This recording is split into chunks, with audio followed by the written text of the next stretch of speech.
You have a secret power. Me? What? Power? Yes, you. We all do. It comes from our true selves, and it is the key to transforming your marriage. So grab that key by listening through to this whole thing, because we're going to discover yourself with Dr. Deb. I'm Dr. Deb. Who you really are is beautiful and powerful. That's right. More powerful than you could have imagined.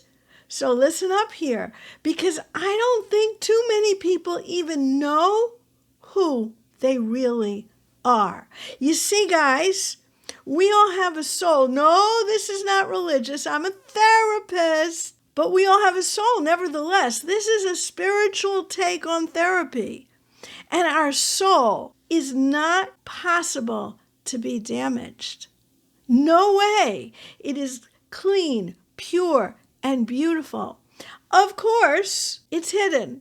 It's not your fault that it's hidden. It just got that way because we have defense mechanisms, protectors, coping strategies that have come to our aid our whole lives. Let's take a peek into your soul. This is who you are. There are 8 C's. There are 5 P's. And then there's a bunch of others. You have wisdom. You have intuition. You get things. Like I said, it got hidden. Not your fault. But what are we supposed to do? The answer is very simple.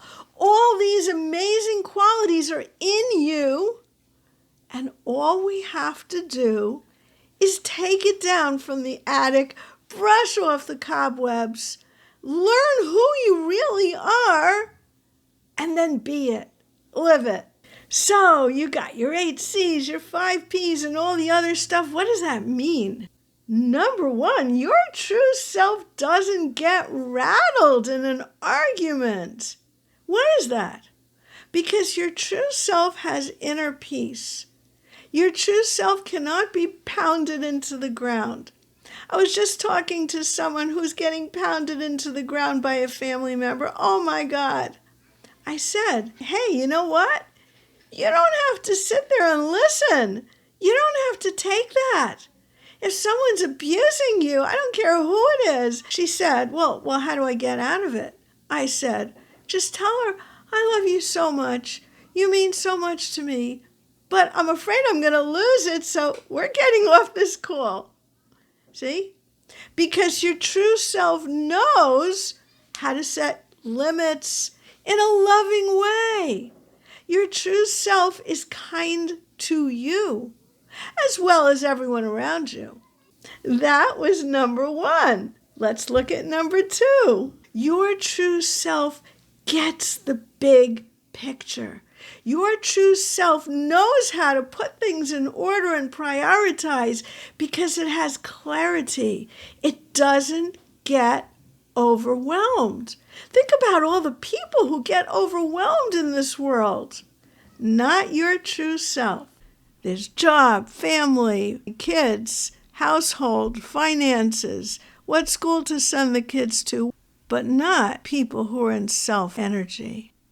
And this is what you look like when you find your self-energy, dust it down from the attic, and use it. You got it clear.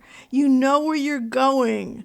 Everything is in order in your mind, even if it's complicated. Number 3, your true self is happy with who you are. There's no inner hate. It's only love for you. Now, I know you could possibly be thinking, nah, that's not me.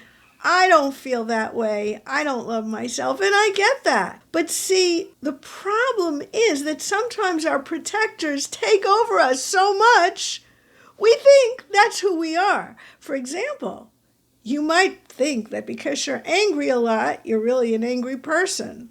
You might think that because you're down in the dumps a lot, you're really a depressed person. You might think you hate yourself because you got that message so much. I have news for you. That is not who you are. That is all the protectors that have been with you your whole life. But you see, yourself also was with you, has been with you your whole life. So maybe we need to take a look at those protectors and find out how they got there, what their job is, and how you can take leadership over them. By the way, the goal is not to boot them off the island. They've been there for you. They've been trying so hard. Most of them are about 6 years old. They came into your life when you needed them the most, and they stuck by you. Just a little station break here. I want you to please subscribe, like, comment, whatever moves you, because it will help the algorithm know that I have something to offer other people who may be looking for it. I appreciate that.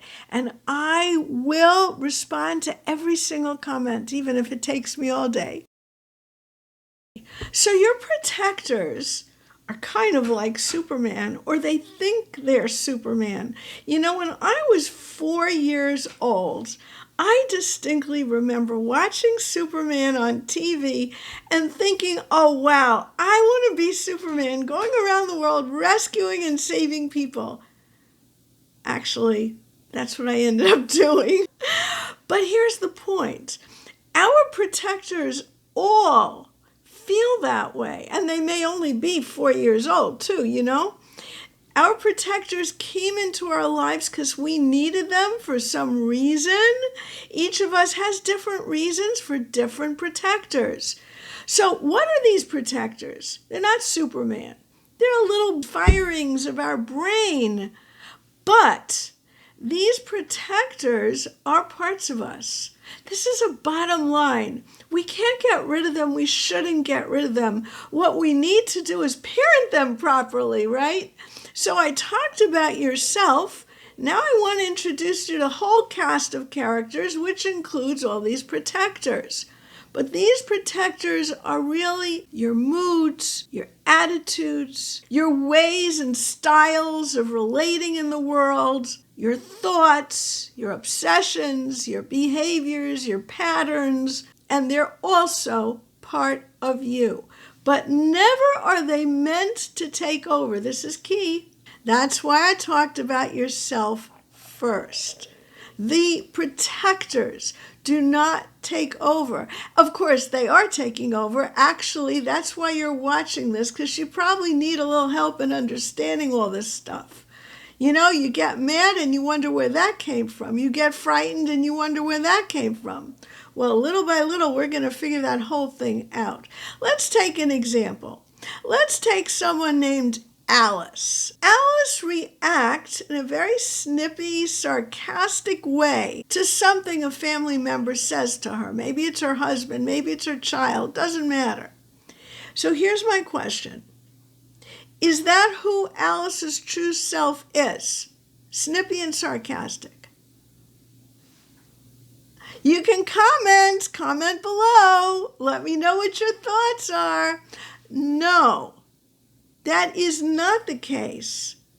Alice's true self is not ever going to be, whether it's you or her or the next guy in the room, is never going to be snippy and sarcastic, because true self is all those other good things, the 8 C's, the 5 P's, wisdom, open-heartedness, kindness, love, joy. That's yourself.